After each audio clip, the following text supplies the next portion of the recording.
아주 오래전 사람들은 잉어를 그냥 물고기라고만 생각하지 않았습니다.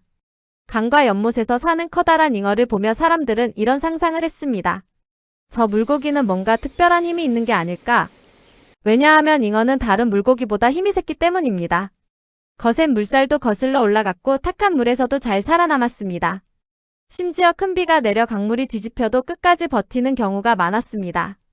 옛사람들은 그런 모습을 보며 잉어를 아주 신비로운 존재로 생각하기 시작했습니다. 특히 중국과 한국에서는 잉어에 관한 전설이 정말 많았습니다. 그중 가장 유명한 이야기가 바로 등용문 이야기입니다. 옛날 중국 황하강 상류에는 엄청나게 높은 폭포가 있었는데 사람들은 그곳을 용문이라고 불렀습니다. 이름 그대로 용이 하늘로 오르는 문이라는 뜻으로 그 폭포는 너무 높고 물살도 거셌습니다. 그래서 아무 물고기나 쉽게 올라갈 수 없었고 수많은 물고기들이 도전했습니다. 어떤 물고기는 중간에서 떠내려갔고 어떤 물고기는 바위에 부딪혀 포기하지만 잉어는 포기하지 않았습니다. 계속 폭포를 향해 뛰어올랐고 실패하면 다시 도전하고 또 떨어지면 다시 힘을 내며 끝까지 포기하지 않고 마침내 잉어는 마지막 힘을 다해 폭포 위로 뛰어올랐습니다. 그 순간 하늘에서 천둥이 치고 먹구름 사이로 빛이 내리는 순간 놀랍게도 잉어는 용이 되어 하늘로 올라갔다고 합니다. 사람들은 그 이야기를 기억하며 지금도 큰 성공을 이루거나 어려운 시험에 합격했을 때 등용문에 올랐다라는 말을 사용합니다. 왜 사람들은 하필 잉어를 용으로 생각했을까요? 그 이유는 잉어의 모습 때문입니다. 잉어는 몸집이 크고 힘이 아주 센고 특히 입 주변에 난 수염은 용의 수염처럼 보였습니다. 비늘이 햇빛을 받으면 반짝이고 물속에서 움직이는 모습도 웅장했습니다. 옛날 사람들은 그런 모습을 보며 상상했습니다. 저 물고기는 언젠가 하늘로 올라갈지도 몰라. 그래서 잉어는 단순한 생선이 아니라 특별한 상징이 되어 한국에서도 잉어를 함부로 대하지 않습니다. 특히 오래된 절 연못이나 깊은 저수지에 사는 큰 잉어는 영물처럼 여겨졌습니다. 어떤 마을에서는 이런 이야기도 전해집니다. 깊은 연못에 아주 큰 잉어 한 마리가 살았는데 사람들이 그 잉어를 용잉어라고 불렀다고. 그 잉어는 너무 오래 살아서 사람보다 더 많은 세월을 알고 있다고 믿었습니다. 비가 많이 오는 날이면 잉어가 물 위로 올라왔고 마을 사람들은 그 모습을 보며 말했습니다. 용왕이 움직이는구나. 그래서 함부로 잡지 않았습니다.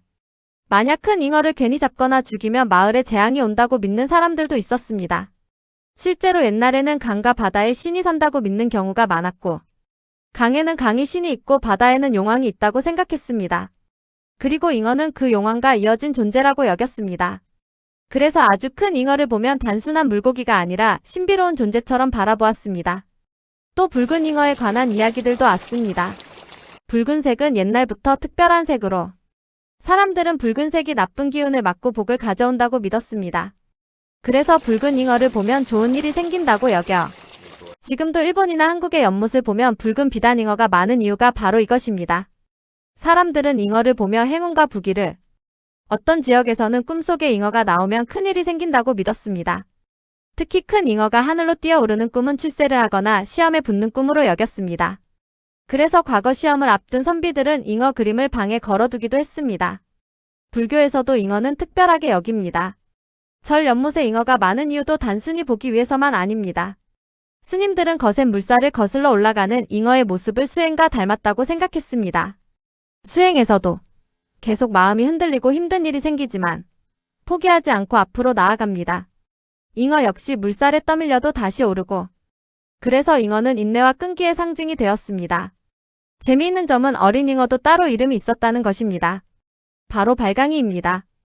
요즘 사람들은 거의 사용하지 않지만 예전에는 어린 잉어를 발강이라고 부르는 지역이 많았습니다. 왜 그렇게 따로 이름을 만들었을까요? 그만큼 사람들과 자연이 가까웠기 때문입니다. 옛날 사람들은 강에서 물고기를 잡고 살았습니다. 논 옆 수로에도 물고기가 있었고 아이들은 냇가에서 놀았습니다. 그래서 물고기의 크기와 모양을 아주 잘 알고 있었습니다. 큰 잉어와 어린 잉어의 차이도 쉽게 알아봤습니다. 그래서 새끼 물고기마다 이름이 따로 생겼습니다. 명태 새끼는 노가리, 숭어 새끼는 모쟁이, 그리고 어린 잉어는 발강이었습니다. 이런 이름에는 옛사람들의 생활이 담겨 있습니다. 자연을 자세히 바라보지 않으면 이런 이름은 생기기 어렵습니다. 지금은 도시 생활로 자연과 멀어져서 발강이라는 말도 점점 사라졌습니다. 하지만 옛 전설과 이름을 살펴보면 사람들이 자연을 가까이에서 느끼며 살았는지 알 수 있습니다. 강물 속에서 헤엄치는 잉어 한 마리도 그냥 지나치지 않았던 것입니다. 어떤 사람은 그 안에서 용을 보았고, 어떤 사람은 인내를 보았고, 어떤 사람은 희망을 보았습니다. 그래서 잉어 이야기는 지금까지도 계속 전해지며, 잉어 전설은 단순히 물고기 이야기만은 아닙니다. 힘든 일을 만나도 포기하지 말고, 계속 앞으로 나아가면 언젠가는 폭포를 넘을 수 있다는 믿음입니다. 그리고 옛사람들은 그 마음을 잉어라는 물고기에 담아 오래도록 이야기했던 것입니다.